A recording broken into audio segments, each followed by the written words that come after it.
Okay, so ngayon ituturo ko sa inyo ngayon paano mag-download ng ASIO for all or ASIO for all for our MIDI devices. Okay. So, punta tayo sa ano muna. Well, so type na natin sa ano yan. So ASIO for all free download. So actually dito naman sa website nila talaga yan mala-download.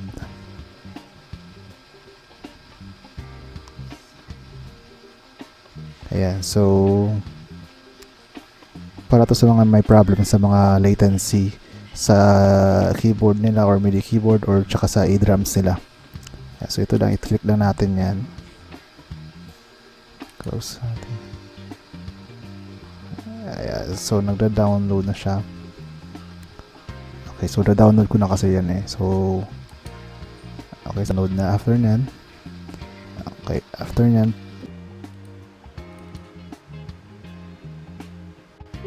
okay, so yes lang natin yan. Okay, next. I accept. Install. Lang. Dito na tayo sa ano, sa aking DAW, which is Reaper. Yan, so andun dun yung drums ko sa likod. Okay, so try natin ngayon set up yung ASIO for all. Okay, open lang tayo ng ano, ng channel dito. So make sure na i-arm natin 'yan. Okay, so yan, maingay 'yan. Okay, so dito. So makikita na agad yung setup ko. So TDX Pro sa ano pa lang, wait lang. So unang ano yung install nyo sa ano, hindi pa yan ma-recognize. Okay, first muna, control ano nyo lang, control P. Okay, so punta kayo dito sa audio system. Make sure you choose nyo ang ASIO. Then, din sa ASIO for all naman, dito sa ano, ASIO driver nyo. So, ito currently, I'm using a Focusrite 2i2. So, makikita dyan. Yeah, pero hindi natin gagamitin yun. So, ito muna ang ASIO for all. So, ngayon, hindi na kailangan gumamit ng audio interface to play your electronic devices or instrument. So, after yan, tapos na yan. So, punta naman tayo sa MIDI devices. Okay, enable nyo lang kung ano yung eardrums na present dyan.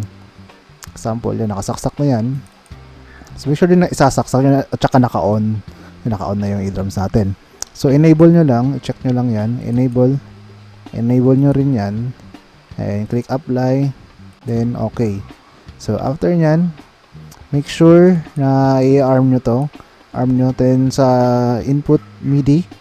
Then TDX drum, then all channels. After all channels, now naman punta kayo sa effects. Okay, sa effects naman, sa drums natin, itong gagamitin natin, empty power drum kit. Yan, so para ano, so free lang din yan. So look lang niyo sa ano, sa website nila or dun sa ibang website din. So click nyo, add nyo lang. Then naglo-loading. Okay, so skip nyo lang. Okay, so try natin ngayon yung i-drums kung gagana siya. So ngayon pag kinlik ko siya, gagana siya. Latest. Okay, subukan natin naman dun sa i-drums natin.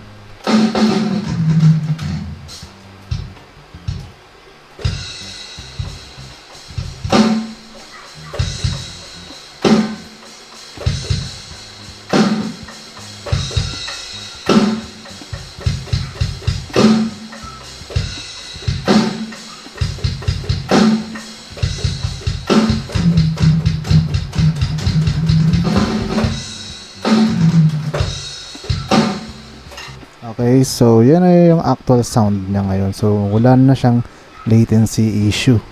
Okay, yan. So that's all for this tutorial. Okay, see you next video.